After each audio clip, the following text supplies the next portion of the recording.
Olá, seja muito bem-vindo a essa edição do Redação HIT. Vamos juntos conferir as principais notícias do Brasil e do mundo. Olha só, o Sistema Único de Saúde já iniciou a distribuição e aplicação da vacina Pneumo 20 em todo o país. De acordo com o Ministério da Saúde, a expectativa é vacinar mais de 6 milhões de pessoas até o fim do ano. Crianças menores de 5 anos e idosos são prioridades. Desde junho, a vacina Pneumo 20 foi incorporada ao Sistema Único de Saúde e substituirá gradualmente a Pneumo 10 no calendário vacinal infantil. De acordo com a Organização Mundial da Saúde, a doença pneumocócica é a maior causa de mortalidade infantil por doença prevenível por vacinas. No Brasil, entre 2023 e 2025, a doença matou 1.400 pessoas. Só entre crianças menores de 5 anos foram 188 óbitos. Para diminuir esse índice, segundo o Ministério, a expectativa é ampliar a proteção e reduzir hospitalizações, sequelas e mortes associadas às infecções pneumocócicas. A vacina protege contra a bactéria, que pode causar desde infecções mais comuns, como otite e sinusite, até pneumonia, meningite e infecção generalizada. Dados divulgados pelo Ministério da Saúde indicam que a nova formulação aumenta 77% a cobertura contra sorotipos, mais relacionados a quadros graves em crianças. O imunizante será oferecido para crianças menores de 5 anos, indígenas com mais de 5 anos, sem histórico de vacinação com vacina pneumocócica conjugada e idosos com 60 anos ou mais acamados. Em algumas regiões, ainda existe a vacina Pneumo 10. Enquanto tiver, ela será aplicada até acabar o estoque. A Pneumo 20 passou a integrar o calendário nacional de vacinação e já está disponível gratuitamente no SUS. A expectativa do governo é imunizar mais de 2 milhões de bebês por ano com a nova vacina. Os hospitais no Rio Grande do Sul estão sofrendo com superlotação e a principal causa que tem levado as pessoas ao atendimento é o frio intenso. Vamos ver com Guilherme Souza. O Rio Grande do Sul vive uma virada no tempo. As chuvas que provocaram alagamentos e transtornos, principalmente nas regiões norte e noroeste do estado, perdem força e dão lugar a uma massa de ar polar. Hoje o estado voltou a registrar temperaturas abaixo de zero e a previsão é de frio ainda mais intenso nas próximas horas, com risco de geada em diversas regiões. Nos campos de cima da serra existe inclusive uma pequena possibilidade de chuva congelada. Eu vou abrir um parênteses aqui, porque tem gente que confunde chuva congelada com neve, mas não é a mesma coisa. A chuva congelada acontece quando a água que cai do céu vira gelo ao tocar superfícies muito frias. Bom, e toda essa mudança no clima chega em um momento de preocupação para a saúde. Em Porto Alegre, as emergências dos principais hospitais operam com alta ocupação por causa do aumento dos casos de síndromes respiratórias. No Hospital Conceição, por exemplo, a emergência chegou ontem à noite com cerca de 186% de ocupação. Com um índice elevado, a unidade passou a atender, por enquanto, apenas pacientes com risco de morte. Ainda no Rio Grande do Sul, uma decisão da Justiça derrubou um trecho de uma lei municipal que considerava maus tratos manter mais de 5 cães ou gatos com mais de 90 dias em uma residência urbana. Vamos ver os detalhes com Diogo Lachmann. A decisão de limitar o número de animais mantidos em residências da área urbana fazia parte de um conjunto de regras voltadas à proteção dos animais, aprovadas em agosto de 2025 na cidade de Tuparendi, no noroeste do estado. As normas haviam sido incluídas no Código de Posturas do município. Mas o entendimento do Tribunal de Justiça do Rio Grande do Sul é de que a quantidade de animais não pode ser usada como único critério para definir maus-tratos e derrubou o trecho da lei. Os desembargadores afirmaram que é preciso avaliar as condições em que esses cães e gatos vivem, como espaço disponível, higiene e os cuidados oferecidos pelos tutores. Na decisão unânime, o órgão especial também alertou que a regra poderia provocar o efeito contrário ao pretendido, incentivando o abandono de animais já integrado às famílias. Com isso, foi declarada inconstitucional o trecho da lei municipal que estabelecia esse limite. Os demais dispositivos da lei que tratam da proteção animal e da punição para casos de maus-tratos continuam em vigor. Bom, no Rio de Janeiro, uma granada foi encontrada em cima de uma creche, sendo necessária a presença do esquadrão antibombas da Polícia Civil. Uma granada foi encontrada no telhado da creche municipal Barbosa Lima Sobrinho, na comunidade do Dique, em Jardim América, na zona norte do Rio de Janeiro. A Polícia Militar e o Esquadrão Antibombas da Polícia Civil foram acionados e realizaram a detonação controlada do artefato em local seguro. Segundo a polícia, o objeto era um artefato explosivo improvisado, semelhante a uma granada de mão. Após a operação, o material foi apreendido e encaminhado para a perícia. O caso foi registrado na 38ª DP, que investiga as circunstâncias do ocorrido. A polícia ainda não informou como o explosivo foi parar no telhado da creche. Moradores da região relataram que o artefato teria caído de um drone durante um confronto entre integrantes de grupos criminosos, mas essa hipótese ainda está sendo apurada pelas investigações. Em nota, a Secretaria Municipal de Educação afirmou que lamenta o caso e reforçou que as escolas devem ser espaços seguros e livres da violência urbana. Após a atuação das forças de segurança, as atividades na creche seguem normalmente. As férias escolares já estão movimentando as rodovias de todo o país. A expectativa é que mais de 3 milhões de passageiros embarquem em viagens interestaduais durante o mês de julho. A nossa equipe foi até o terminal para mostrar como está o movimento e o que os viajantes devem fazer para evitar transtornos. As férias escolares de julho já começaram e, com elas, milhares de brasileiros já estão fazendo as malas. A expectativa é de terminais rodoviários lotados e muito movimento nas estradas. O número de passageiros deve bater recorde e superar o ano passado. A previsão do setor é de que cerca de 3,3 milhões de passageiros utilizem um transporte rodoviário interestadual durante o mês de julho, um dos períodos mais movimentados do ano, por causa das férias escolares. A expectativa é positiva para as empresas do setor. Segundo a Associação Brasileira das Empresas de Transporte Terrestres de Passageiros, o mês de julho costuma registrar grande procura por viagens e as empresas estão preparadas para atender o aumento da demanda. Os números mostram um crescimento. Em 2025, por exemplo, o movimento foi cerca de 3,2 milhões de viajantes. Neste ano, a expectativa chega a 3,6 milhões, confirmando o aquecimento do setor. As linhas mais procuradas ligam os grandes centros do Sudeste, como São Paulo, Rio de Janeiro, Belo Horizonte e também forte procura por destinos das regiões Sul, Centro-Oeste e pelas capitais litorâneas do Nordeste. A associação também explica que o movimento de junho teve características diferentes por causa da Copa do Mundo.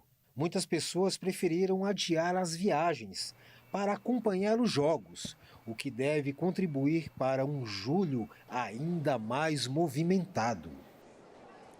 Bom, as empresas de tecnologia estão operando em ritmo cada vez mais acelerado.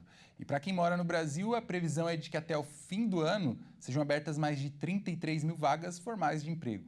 O setor de tecnologia da informação e comunicação deve gerar cerca de 33 mil novos empregos com carteira assinada em 2026. A projeção é de um estudo da Brascom, a Associação das Empresas de Tecnologia, que aponta crescimento concentrado nas áreas de serviços e desenvolvimento de softwares, enquanto os demais segmentos devem permanecer estagnados ou em retração. Apesar da expectativa positiva, a maior parte das contratações do setor ainda é feita por meio de microempreendedores individuais, os MEIs. Segundo a pesquisa, a formalização continua sendo um dos principais desafios do segmento. Entre os fatores apontados estão o aumento dos custos de contratação e a reoneração gradual da folha de pagamento, que tem impactado a abertura de novas vagas no regime CLT. Para a entidade, esse cenário tem estimulado a opção pela contratação de profissionais como pessoa jurídica. O levantamento também mostra que o ritmo de crescimento do emprego formal desacelerou. Em 2020, 2025, a Brascom projetava a criação de mais de 30 mil vagas com carteira assinada, mas o setor fechou o ano com cerca de 23.700 novos vínculos. Além disso, o número de novos empregos formais caiu 39% em relação a 2024, e as empresas têm priorizado profissionais mais experientes, dificultando a entrada de jovens e recém-formados no mercado. Mesmo com esses desafios, a expectativa é de que a demanda por profissionais de tecnologia continue em alta, impulsionada pela digitalização das empresas e pelo avanço de áreas como inteligência artificial, computação em nuvem e segurança cibernética. Para especialistas, o investimento em qualificação profissional será fundamental para atender às novas exigências do mercado e aproveitar as oportunidades que devem surgir nos próximos anos.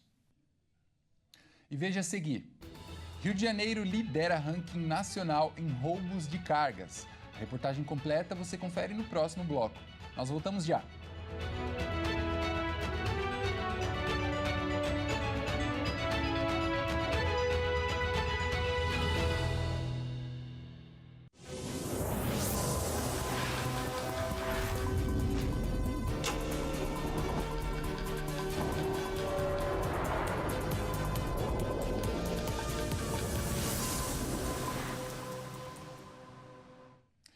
Olá, seja bem-vindo mais uma vez. Olha só, o Rio de Janeiro encabeça uma lista de os estados onde mais registram roubos de cargas. Vamos ver com o Joenison Santos. A cidade do Rio de Janeiro voltou a registrar alta nos roubos de carga em 2026. Dados do Instituto de Segurança Pública mostram que entre janeiro e maio foram 779 ocorrências, um aumento de 32,5% em relação ao mesmo período do ano passado.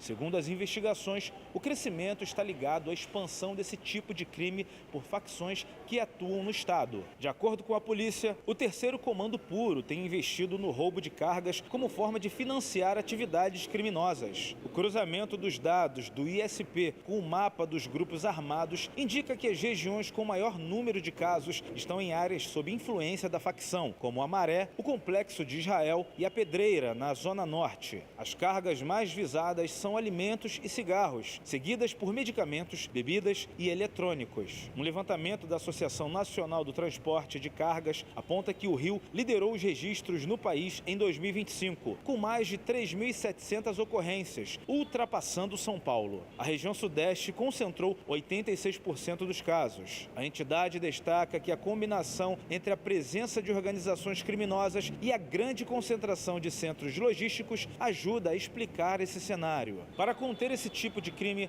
a Polícia Civil mantém a Operação Torniquete, voltada ao combate ao roubo e à receptação de cargas e veículos. Desde setembro do ano passado, mais de 1.000 pessoas foram presas. As cargas e veículos recuperados somam 56 milhões de reais, segundo a corporação. Em Campina Grande, a tecnologia ajudou a identificar foragidos da justiça em meio à multidão e mudou a forma de fazer segurança no estado. Se teve gente que foi para a festa só para se divertir, também teve aquele que acabou dançando. Mas para a polícia, em Campina Grande, a inteligência artificial entrou em cena, reconheceu rostos foragidos e ajudou a colocar mais de 50 pessoas atrás das grades. Desta vez, quem fez bonito foi a tecnologia. A maior festa popular de Campina Grande terminou com um balanço positivo na segurança. Durante os 33 dias de evento, cerca de 90 pessoas foram presas.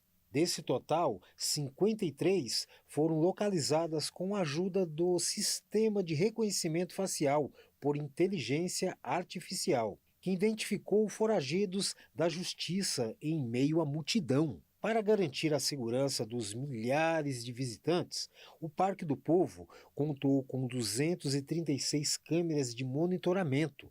Toda a operação foi coordenada pelo Centro Integrado de Comando e Controle, em parceria com as equipes responsáveis pela organização do evento. As imagens foram analisadas em tempo real e quando um foragido era identificado, as equipes policiais eram acionadas para fazer a abordagem. O resultado apareceu também nos índices de criminalidade. Segundo a Secretaria de Segurança e da Defesa Social, o número de celulares furtados durante a festa caiu em cerca de 90%. Em uma operação da Polícia Civil, realizada no dia 26 de junho, recuperou mais de 100 aparelhos roubados, que deverão ser devolvidos aos proprietários. No fim da festa, ficou a lição. Enquanto a maioria só queria aproveitar o passeio, quem estava devendo para a justiça descobriu que hoje não basta se misturar à multidão. Com a ajuda da inteligência artificial, ficar anônimo está cada vez mais difícil. A Polícia Civil iniciou uma operação visando desarticular um grupo criminoso que roubava e furtava celulares no Rio de Janeiro e distribuía para outros estados. A Polícia Civil realizou, na manhã desta quinta-feira, uma operação para desarticular um esquema nacional de receptação de celulares roubados e furtados. A ação aconteceu no Rio de Janeiro e em outros 9 estados, com apoio da Receita Federal. Ao todo, foram cumpridos 41 mandados de busca e apreensão. A operação, batizada de Rastreio, tem como alvo uma organização criminosa suspeita de enviar aparelhos roubados no Rio para receptadores em diferentes regiões do país. As investigações apontaram que o grupo utilizava serviços de encomendas para transportar os celulares e dificultar a identificação do esquema. Com o apoio da Receita Federal, os agentes interceptaram 30 encomendas com 65 celulares usados. A perícia identificou que a maioria dos aparelhos tinha registro de roubo ou furto, ou estava com o e-mail bloqueado pela Anatel. 3 pessoas foram presas durante a operação. Segundo a Polícia Civil, uma das principais estratégias do grupo era enviar pequenos lotes de aparelhos para reduzir o risco de fiscalização e dificultar o rastreamento da carga. As investigações continuam para identificar outros envolvidos e o destino dos celulares comercializados pelo esquema. A Polícia Civil também realizou outras operações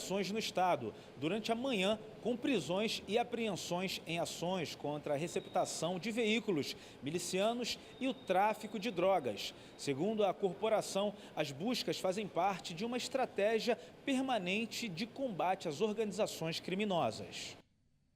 A Polícia Federal está com um trabalho redobrado. Todo dia sai às ruas para uma operação contra o crime organizado e desta vez foi contra um esquema de lavagem de criptomoedas em nada menos do que 87 empresas. A Polícia Federal deflagrou a Operação Véu de Maia para desarticular um esquema de lavagem de dinheiro e evasão de divisas ligado à exploração ilegal de apostas de cota fixa, as chamadas bets. Segundo as investigações, o grupo utilizava 87 empresas de fachada para movimentar recursos de plataformas clandestinas e também é suspeito de enviar milhões de reais ao exterior por meio de criptomoedas. A averiguação começou após informações da Secretaria de Prêmios e Apostas do Ministério da Fazenda, que identificou empresas suspeitas de atuar como laranjas para ocultar e movimentar dinheiro de operadores ilegais. Ao todo, a Polícia Federal cumpre 9 mandatos de busca e apreensão em Goiás, São Paulo e Rio Grande do Sul. As apostas de cota fixa são modalidades em que o apostador já sabe, no momento, qual será o valor do prêmio caso acerte o palpite. Segundo o governo federal, entre 41% e 51% das plataformas de apostas em funcionamento no país operam de forma irregular. Estimativas apontam que cerca de 20 milhões de brasileiros utilizam esses sites clandestinos, gerando prejuízos econômicos de quase 39 bilhões de reais por ano. Atualmente, 187 plataformas possuem autorização do Ministério da Fazenda para operar em todo o território nacional. Além delas, outras empresas têm licenças estaduais em unidades da federação, como Rio de Janeiro, Paraná, Minas Gerais, Maranhão e Paraíba. Os investigados poderão responder por lavagem de dinheiro, evasão de divisas, organização criminosa e outros crimes, que poderão ser identificados durante a apuração. A Polícia Federal afirma que as investigações continuam para identificar todos os envolvidos e o destino dos recursos movimentados pelo esquema. A falta de mão de obra qualificada continua dificultando a contratação de trabalhadores no Brasil. De acordo com o levantamento, o problema já atinge uma parcela significativa, especialmente de empresas de grande porte. O desafio é maior para as companhias da região Sudeste. De acordo com o levantamento da Manpower Group, a dificuldade para encontrar profissionais aumenta à medida que as empresas crescem. Em muitos casos, as empresas justificam que as vagas permanecem abertas por falta de profissionais com o perfil exigido. Entre as habilidades mais difíceis de encontrar estão conhecimentos em inteligência artificial, tecnologia da informação, análise de dados e atendimento ao cliente. Além das competências técnicas, as empresas também relatam dificuldades para encontrar profissionais com boa comunicação, capacidade de trabalho em equipe, pensamento crítico e disposição para aprender. Nas companhias de menor porte, o problema já afeta a maioria dos empregadores. Um exemplo disso está no porte das empresas. Entre as que têm menos de 10 e as que possuem pelo menos 50 colaboradores, o percentual de dificuldade para contratar varia entre 72% e 75%. O cenário é ainda mais desafiador nas grandes empresas, especialmente naquelas com entre 1.000 e 5.000 funcionários, onde 90% dos empregadores relatam dificuldades para encontrar profissionais. O estado de São Paulo lidera o ranking nacional de dificuldades para contratar, com 88%, seguido por Minas Gerais, com 85%, e o Rio de Janeiro, que fecha o pódio com 80%. Outras regiões do país ainda atingem um patamar expressivo de 77%. Os setores mais afetados são comércio, logística, serviços públicos, além da construção civil e do mercado imobiliário. Para reduzir esse apagão de mão de obra, muitas empresas passaram a investir na qualificação dos próprios funcionários, oferecer maior flexibilidade no trabalho e buscar novas formas de atrair e reter talentos. Bom, essa edição fica por aqui. Eu agradeço a sua companhia e desejo a você um ótimo fim de semana. Tchau, tchau.